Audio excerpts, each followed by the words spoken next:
Guarantee guarantee ಗ್ಯಾರಂಟಿಗೋಸ್ಕರ ಆರಂಭದಲ್ಲಿ ಸರ್ಕಾರ ದುಡ್ಡು ಹೊಂದಿಸಲಿಕ್ಕೆ ಅದೆಷ್ಟು ಪರದಾಡ್ತು ಅದನ್ನು ನೀವು ನೋಡಿದ್ದೀವಿ. ಈಗಲೂ ಕೂಡ ಸರ್ಕಾರಕ್ಕೆ ಅದೇ ರೀತಿ ತೊಂದರೆ ಇದೆಯಾ? ಅದಕ್ಕೋಸ್ಕರ ಸರ್ಕಾರ ಈ ಹುಂಡಿಯಲ್ಲಿ ದುಡ್ಡು ಬೀಳುತ್ತಲ್ಲ, ಆ ದುಡ್ಡನ್ನು ಬಳಸಬೇಕು ಅಂತ ಏನಾದರೂ ಯೋಚನೆ ಮಾಡಿದೆಯಾ? ಇಂಥ ಒಂದು ದೊಡ್ಡ ಆರೋಪವನ್ನು BJP ಮಾಡಿದೆ.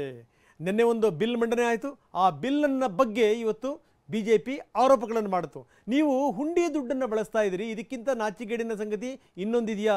ವಿಧಾನಸೌಧದ ಮುಂದೆ ಹುಂಡಿ ಇಟ್ಟು ಬಿಡಿ ಅಂತ ಕೂಡ ವಿಜಯೇಂದ್ರ ನೇರವಾದಂಥ ಆರೋಪ ಮಾಡಿದರು. ಇದಕ್ಕೆ ಕಾಂಗ್ರೆಸ್ ಕೂಡ ತಿರುಗೇಟನ್ನು ಕೊಡ್ತು. ಇದು ನಮ್ಮ ಬಿಲ್ ಅಲ್ಲ, ಇದು ನಿಮ್ಮದೇ ಬಿಲ್, ಇದು ಅದನ್ನು ಸ್ವಲ್ಪ ತಿದ್ದುಪಡಿ ಮಾಡಿ ನಾವು ಮಂಡಿಸಿದ್ದೀವಿ ಅಂತ ಕಾಂಗ್ರೆಸ್ ತಿರುಗೇಟನ್ನು ಕೊಟ್ಟಿದೆ. ಹಾಗಾದರೆ ಈ ಹುಂಡಿ ದುಡ್ಡಿನ ಬಗ್ಗೆ ಏನೇನು ನಡೀತಾ ಇದೆ ಬನ್ನಿ ನೋಡೋಣ. 2024 ಸಾಲಿನ ಕರ್ನಾಟಕ ಹಿಂದೂ ಧಾರ್ಮಿಕ ಸಂಸ್ಥೆಗಳು ಮತ್ತು ಧರ್ಮದಾಯ ದತ್ತಿಗಳ ತಿದ್ದುಪಡಿ ವಿಧೇಯಕವನ್ನು ಅಂಗೀಕರಿಸಬೇಕೆಂದು ಕೋರುತ್ತೇನೆ. ಪ್ರಸ್ತಾವ ಅಂಗೀಕರಿಸಲ್ಪಟ್ಟಿದೆ. ವಿಧಾನಸೌಧ ಮುಂದೆ ಒಂದು ಹುಂಡಿ ಇಟ್ಬಿಟ್ರೆ ಹುಂಡಿನೂ ತಗೊಂಡೋಗ್ಬಿಟ್ರು. ಇಲ್ಲಿ ನಮ್ಮ ದೇವರು, ನಮ್ಮ ಹಣ, ನಮ್ಮ ಹಕ್ಕು, ಗ್ಯಾರಂಟಿಗಳು ಬಳಸ್ಕೊಂಡ್ಬಿಡ್ತಾರೆ ಅಂತ ಮಾನ ಮರ್ಯಾದೆ ಇಲ್ಲದೆ ಮಾತಾಡ್ತಾರೆ. ಹಿಂದೂ ಧಾರ್ಮಿಕ ಸಂಸ್ಥೆ ಮತ್ತು ಧರ್ಮದಾಯ ದತ್ತಿಗಳ ವಿಧೇಯಕ ವಿಧಾನಸಭೆಯಲ್ಲಿ ಅಂಗೀಕಾರವಾಗಿದೆ. ನಿನ್ನೆ ವಿಧಾನಸಭೆಯಲ್ಲಿ ಅಂಗೀಕಾರವಾದ ಇದೇ ಬಿಲ್ ಈಗ ಬಿಜೆಪಿ ಮತ್ತು ಕಾಂಗ್ರೆಸ್ ನಾಯಕರ ಬಡಿದಾಟಕ್ಕೆ ವೇದಿಕೆಯಾಗಿದೆ.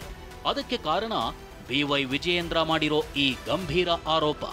ಶ್ರೀಮಂತ ದೇವಾಲಯಕ್ಕೂ ಕೂಡ ಕನ್ನ ಹಾಕ್ತಕ್ಕಂಥ ಕೆಲಸ ರಾಜ್ಯ ಸರ್ಕಾರ ಇವತ್ತು ಮಾಡ್ತಾ ಇದೆ. ಬೊಕ್ಕಸ ತುಂಬಿಸಿಕೊಳ್ಳಲು ದೇವಸ್ಥಾನಗಳ ಆದಾಯಕ್ಕೆ ಕನ್ನ ಹಾಕ್ತಿದ್ದಾರೆ ಅಂತ BY ವಿಜಯೇಂದ್ರ ಆರೋಪಿಸಿದ್ರು. ಅಷ್ಟೇ ಯಾಕೆ, 3 ದಿನದ ಹಿಂದೆಯಷ್ಟೇ ವಿಧಾನಸಭೆಯಲ್ಲಿ ಮಾತನಾಡಿದ್ದ ಬಿಜೆಪಿ ಶಾಸಕ ಬಸನಗೌಡ ಪಾಟೀಲ್ ಯತ್ನಾಳ್ ದೇಗುಲಗಳ ಆದಾಯವನ್ನ ಗ್ಯಾರಂಟಿಗಳಿಗೆ ಬಳಸಿಕೊಳ್ತಿದ್ದಾರೆ ಅಂತ ಗಂಭೀರ ಆರೋಪ ಮಾಡಿದ್ರು. ಈ ಧಾರ್ಮಿಕ ದೇವಸ್ಥಾನಗಳ, ಹಿಂದೂ ಧಾರ್ಮಿಕ ದೇವಸ್ಥಾನಗಳಿವೆ, ಇವುಗಳ ಮೇಲೆ ನಿಯಂತ್ರಣ ಇದೆ. ಇದರ ಆದಾಯ ಎಲ್ಲ ಸರ್ಕಾರ ತಗೋತದೆ. ಸರ್ಕಾರ ಅದನ್ನು ಒಯ್ದು ಯಾರ್ಯಾರು ತಮ್ಮ ಗ್ಯಾರಂಟಿಗಳಿಗೆ ಹಾಕೋತಾರೆ. ನನ್ನ ತೆರಿಗೆ ನನ್ನ ಹಕ್ಕು. ದಿಲ್ಲಿಯಲ್ಲಿ ಇಲ್ಲಿ ನಮ್ಮ ದೇವರು, ನಮ್ಮ ಹಣ, ನಮ್ಮ ಹಕ್ಕು. ಬಿಜೆಪಿ ಕಾಂಗ್ರೆಸ್ ಮಧ್ಯೆ ತಾರಕಕ್ಕೇರಿದ ಹುಂಡಿ ಪಾಲಿಟಿಕ್ಸ್. ದೇಗುಲಗಳ ಆದಾಯ ಗ್ಯಾರಂಟಿಗಳಿಗೆ ಬಳಕೆ ಅಂತ ಬಿಜೆಪಿ ಆರೋಪ. ಮುಜರಾಯಿ ಇಲಾಖೆಯಲ್ಲಿ 35,000 ದೇವಸ್ಥಾನಗಳಿವೆ. ಈ ದೇಗುಲಗಳಲ್ಲಿ ಕೋಟ್ಯಾಂತರ ರೂಪಾಯಿ ಕಾಣಿಕೆ ಸಂಗ್ರಹವಾಗುತ್ತೆ. ಈ ಕಾಣಿಕೆಯನ್ನ ದೇವಾಲಯಗಳ ಅಭಿವೃದ್ಧಿಗೆ ಬಳಸಿಕೊಳ್ಳಲು ರಾಜ್ಯ ಕಾಂಗ್ರೆಸ್ ಸರ್ಕಾರ ಹಿಂದೂ ಧಾರ್ಮಿಕ ಸಂಸ್ಥೆ ಮತ್ತು ಧರ್ಮದಾಯ ದತ್ತಿ ವಿಧೇಯಕದಲ್ಲಿ ತಿದ್ದುಪಡಿ ತಂದಿದೆ. ಇದೇ ಬಿಲ್ ಈಗ ಬಿಜೆಪಿಗೆ ಅಸ್ತ್ರವಾಗಿದೆ. ಈ ಬಗ್ಗೆ ಟ್ವೀಟ್ ಮಾಡಿರೋ BY ವಿಜಯೇಂದ್ರ ಬರಿದಾಗಿರೋ ಬೊಕ್ಕಸ ತುಂಬಿಸಿಕೊಳ್ಳಲು ದೇವಾಲಯಗಳ ಮೇಲೆ ವಕ್ರದೃಷ್ಟಿ ಬೀರಿದೆ ಅಂತ ಆರೋಪಿಸಿದ್ರು.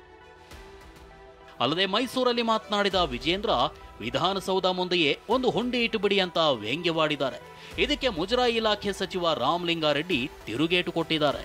ಶ್ರೀಮಂತ ದೇವಾಲಯಕ್ಕೂ ಕೂಡ ಕನ್ನ ಹಾಕ್ತಕ್ಕಂಥ ಕೆಲಸ ರಾಜ್ಯ ಸರ್ಕಾರ ಇವತ್ತು ಮಾಡ್ತಾ ಇದೆ. ಹಣಕ್ಕೆ ಕನ್ನ ಹಾಕೋದ್ರ ಬದಲು ವಿಧಾನಸೌಧ ಮುಂದೆ ಒಂದು ಹುಂಡಿ ಇಟ್ಬಿಟ್ರೆ, ಇಲ್ಲಪ್ಪ ನಮ್ಮ ಕೈಯಲ್ಲಿ ಆಗ್ತಾ ಇಲ್ಲ, ಸರ್ಕಾರ ನಡೆಸಕ್ ಸಾಧ್ಯ ಆಗ್ತಾ ಇಲ್ಲ, ಹಣಕಾಸಿನ ತೊಂದರೆ ಆಗ್ತಾ ಇದೆ ಅಂತೇಳಿ ವಿಧಾನಸೌಧದ ಮುಂದೆ ಒಂದು ಹುಂಡಿಯನ್ನ ಇಟ್ರೆ ಬಹುಶಃ ಬಂದಂತ ದಾನಿಗಳು ಅಲ್ಲೇ ದಾನ ಮಾಡಿ ಹೋಗ್ತಾರೆ. ವಿಧಾನಸೌಧದಲ್ಲಿ ಅವ್ರು ಇಟ್ಟಿದ್ರಲ್ಲ 4 ವರ್ಷ, ಹೋಗೋ ಹುಂಡಿನೂ ತಗೊಂಡೋಗ್ಬಿಟ್ರು. ಅವರು ಈಗ ತಗೊಂಡೋಗಿ ಅವ್ರ ಮನೆಗಳಲ್ಲಿ ಇಟ್ಕೊಂಡವ್ರೆ. ಈ ತಿರುಗಿ ಅಧಿಕಾರಕ್ಕೆ ಬಂದರೆ ಇಲ್ಲಿ ತರೋಣ ಅಂತ ಹುಂಡಿಗಳು ಹಂಗೆ ಇಟ್ಕೊಂಡವ್ರೆ. ಆಮೇಲೆ ನೋಟ್ ಅಂಡ್ ಶಮ್ ಮಿಷಿನ್ ಇಟ್ಕೊಂಡಿದ್ದಾರೆ ಯಾರು? ನಾವು ಅವರ ಇಟ್ಕೊಂಡಿದ್ದು ನೋಟ್ ಅಂಡ್ ಶಮ್ ಮಿಷಿನ್ನು. ಅವಾಗ ಎಲ್ಲ ಟ್ಯಾಕ್ಸ್ ಇತ್ತಲ್ಲ, GST ಬದಲು ಇನ್ನೊಂದು ಟ್ಯಾಕ್ಸು. ಬಿಜೆಪಿಯೇ ಜಾರಿಗೆ ತಂದ ಕಾಯ್ದೆ ಅಂತ ರಾಮಲಿಂಗಾರೆಡ್ಡಿ ತಿರುಗೇಟು. ಬಿಜೆಪಿ ಆರೋಪಕ್ಕೆ ಟಕ್ಕರ್ ಕೊಟ್ಟ ರಾಮಲಿಂಗಾರೆಡ್ಡಿ 2011ರಲ್ಲಿ ಬಿಜೆಪಿಯೇ ಜಾರಿಗೆ ತಂದ ಕಾಯ್ದೆಯನ್ನ ನಾವು ಸ್ವಲ್ಪ ತಿದ್ದುಪಡಿ ಮಾಡಿದ್ದೀವಿ ಅಂತ ಸ್ಪಷ್ಟನೆ ಕೊಟ್ಟರು. ಬಿಲ್ನಲ್ಲಿ ಏನಿದೆ ಅನ್ನೋದನ್ನ ವಿವರಿಸಿ ಕುಟುಕಿದ್ರು. 2011ರಲ್ಲಿ ಯಾವ ಸರ್ಕಾರ ಇದ್ದಿದ್ದು? BJP ಸರ್ಕಾರ ಇತ್ತು. ಅವಾಗ ಯಾರು ಯಡಿಯೂರಪ್ಪ ಅವರು ಚೀಫ್ ಮಿನಿಸ್ಟರ್ ಆಗಿದ್ರು ಅಥವಾ ಸದಾನಂದ ಗೌಡರು ಆಗಿದ್ರು. ಅವ್ರ ಕಾಲದಲ್ಲೇ ಅಮೆಂಡ್ಮೆಂಟ್ ತಂದರು. 5 ಲಕ್ಷದಿಂದ 10 ಲಕ್ಷ ಆದಾಯ ಇರ್ತಕ್ಕಂಥ ದೇವಸ್ಥಾನಗಳಿಗೆ 5% ಗ್ರಾಸ್ ಕೊಡಬೇಕು ಅಂತ. 10 ಲಕ್ಷಕ್ಕಿಂತ ಮೇಲೆ ಆದಾಯ ಇರ್ತಕ್ಕಂಥ ದೇವಸ್ಥಾನಗಳಲ್ಲಿ 10% ಗ್ರಾಸು ಧಾರ್ಮಿಕ ಪರಿಷತ್ತು ಕೊಡಬೇಕು ಅಂತ ತಂದವರು ಯಾರು? 2011ರಲ್ಲಿ BJP ಅವರೇ ತಂದಿದ್ದು. ಈಗ ಅವ್ರು ತಂದಿದ್ದಕ್ಕೆ ನಾವು ಒಂದು ಸಣ್ಣ ತಿದ್ದುಪಡಿ ಮಾಡಿದ್ದೀವಿ. ಮೊದಲು 10 ಲಕ್ಷದವರೆಗೂ ಯಾರು ಏನೂ ಕೊಡಬೇಕಾಗಿಲ್ಲ ದೇವಸ್ಥಾನದವರು. 10 ಲಕ್ಷ ಆದಾಯ ಇರ್ತಕ್ಕಂಥ ದೇವಸ್ಥಾನ ಯಾರೂ 1 ಪೈಸಾ ಕೊಡಬೇಕಾಗಿಲ್ಲ. 10 ಲಕ್ಷದಿಂದ 1 ಕೋಟಿವರೆಗೂ 5% ನೆಟ್ಟು. 1 ಕೋಟಿಗಿಂತ ಮೇಲಿದ್ದರೆ 10% ನೆಟ್ ಮಾಡಿ. ಆಮೇಲೆ ಇದೆಲ್ಲ ಬಂದರೆ ಎಷ್ಟು ಗೊತ್ತಾ? ಒಂದು 30-35 ಕೋಟಿ ಜಾಸ್ತಿ ಬರ್ಬೋದು. ಈಗ 8 ಕೋಟಿ ಬರ್ತಾ ಇತ್ತು, 30-35 ಕೋಟಿ ಆಗ್ಬೋದು. ಗ್ಯಾರಂಟಿಗಳು ಬಳಸ್ಕೊಂಡ್ಬಿಡ್ತಾರೆ ಅಂತ ಮಾನ ಮರ್ಯಾದೆ ಇಲ್ಲದೆ ಮಾತಾಡ್ತಾರೆ. ಈ 35-46 ಕೋಟಿ ನಮ್ಮಲ್ಲಿ ಆರ್ಚಕರು 40,000ದಿಂದ 50,000 ಜನ ಆರ್ಚಕರಿದ್ದಾರೆ. ಇವರೆಲ್ಲ ದೇವರು ಅಂತ ಹೇಳ್ತಾರಲ್ಲ, ಆರ್ಚಕರ ಬಗ್ಗೆ ಇದುವರೆಗೂ ಯಾರಾದರೂ ಇವ್ರು ಗಮನ ಹರಿಸಿದ್ರಾ? ಹಾಗಾದ್ರೆ ಹಿಂದಿನ ನಿಯಮದಲ್ಲಿ ಏನಿತ್ತು, ನಿನ್ನೆ ಅಂಗೀಕಾರವಾದ ತಿದ್ದುಪಡಿ ಬಿಲ್ನಲ್ಲಿ ಏನಿದೆ ಅದನ್ನೇ ಹೇಳ್ತೀವಿ ನೋಡಿ. ಮುಜರಾಯಿ ಇಲಾಖೆ ವ್ಯಾಪ್ತಿಯ ದೇವಾಲಯಗಳಲ್ಲಿ ಈ ಹಿಂದಿನ ನಿಯಮದಂತೆ 5 ಲಕ್ಷ ರೂಪಾಯಿವರೆಗೆ ಆದಾಯ ಸಂಗ್ರಹವಾದರೆ ಸರ್ಕಾರಕ್ಕೆ ಆದಾಯ ನೀಡಬೇಕು ಅಂತಿರಲಿಲ್ಲ. ಆದರೆ 5 ಲಕ್ಷದಿಂದ 25 ಲಕ್ಷದವರೆಗಿನ ವಾರ್ಷಿಕ ಆದಾಯದಲ್ಲಿ 5% ಸರ್ಕಾರಕ್ಕೆ ನೀಡಬೇಕಿತ್ತು. 25 ಲಕ್ಷ ಮೇಲ್ಪಟ್ಟು ಆದಾಯಕ್ಕೆ 10% ನಿಗದಿ ಮಾಡಲಾಗಿತ್ತು. ಆದರೆ ಈ ಹಳೆ ನಿಯಮ ಬದಲಾಯಿಸಿ ದೇಗುಲಗಳ ಆದಾಯಕ್ಕೆ ಕನ್ನ ಹಾಕ್ತಿದೆ ಅಂತ ಬಿಜೆಪಿ ಆರೋಪಿಸಿದೆ. ಆದರೆ ಬಿಜೆಪಿ ಆರೋಪಕ್ಕೆ ಸರ್ಕಾರದ ಉತ್ತರವೇ ಬೇರೆ ಇದೆ. ಹಾಗಾದ್ರೆ ನೆನೆ ವಿಧಾನಸಭೆಯಲ್ಲಿ ಅಂಗೀಕಾರವಾದ ಬಿಲ್ನಲ್ಲಿ ಏನಿದೆ ಅಂತ ನೋಡೋದಾದ್ರೆ, ನಿನ್ನೆ ಅಂಗೀಕಾರವಾದ ತಿದ್ದುಪಡಿ ಬಿಲ್ನಲ್ಲಿ 10 ಲಕ್ಷದವರೆಗೆ ವಿನಾಯಿತಿ ನೀಡಲಾಗಿದ್ದು, 10 ಲಕ್ಷದಿಂದ 1 ಕೋಟಿವರೆಗಿನ ಆದಾಯ ಸಂಗ್ರಹಿಸುವ ದೇಗುಲಗಳು 5% ಹಣವನ್ನ ಮುಜರಾಯಿ ಇಲಾಖೆಗೆ ನೀಡಬೇಕು ಅಂತ ತಿದ್ದುಪಡಿ ಮಾಡಲಾಗಿದೆ. ಹಾಗೆ 1 ಕೋಟಿಗೂ ಆದಾಯ ಮೀರಿದ ದೇವಸ್ಥಾನಗಳು 10% ಹಣ ನೀಡಬೇಕು. ಸಂಗ್ರಹವಾದ ಈ ಹಣವನ್ನ ಸಿ ಗ್ರೇಡ್ ದೇಗುಲದ ಅರ್ಚಕರು, ಸಿಬ್ಬಂದಿಗೆ ವಿಮೆ ಸೌಕರ್ಯ ಒದಗಿಸಲು ಬಳಸಲಾಗುತ್ತೆ. ಅರ್ಚಕರು, ದೇಗುಲ ಸಿಬ್ಬಂದಿ ಮೃತಪಟ್ಟಾಗ ನೀಡಲಾಗ್ತಿದ್ದ 35,000 ಪರಿಹಾರವನ್ನ 5 ಲಕ್ಷ ರೂಪಾಯಿಗೆ ಏರಿಕೆ ಮಾಡಲಾಗಿದೆ.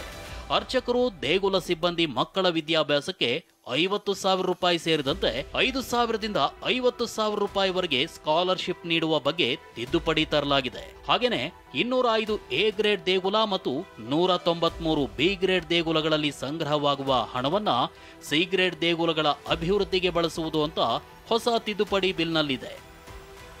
ಇದನ್ನ ಅರ್ಥ ಮಾಡಿಕೊಳ್ಳದ ಬಿಜೆಪಿಯವರು ರಾಜಕೀಯ ಮಾಡ್ತಿದ್ದಾರೆ ಅನ್ನೋದು ಸಚಿವ ರಾಮಲಿಂಗಾರೆಡ್ಡಿ ವಾದ. ಸದ್ಯ ಬಿಲ್ ವಿಧಾನಸಭೆಯಲ್ಲಿ ಪಾಸ್ ಆಗಿದ್ದು ಪರಿಷತ್ನಲ್ಲಿ ಹಿನ್ನಡೆಯಾಗುವ ಸಾಧ್ಯತೆ ಇದೆ. ಪರಿಷತ್ನಲ್ಲಿ ಬಿಲ್ ವಿರೋಧಿಸಲು ಬಿಜೆಪಿ ಸದಸ್ಯರು ತೀರ್ಮಾನಿಸಿದ್ದಾರೆ.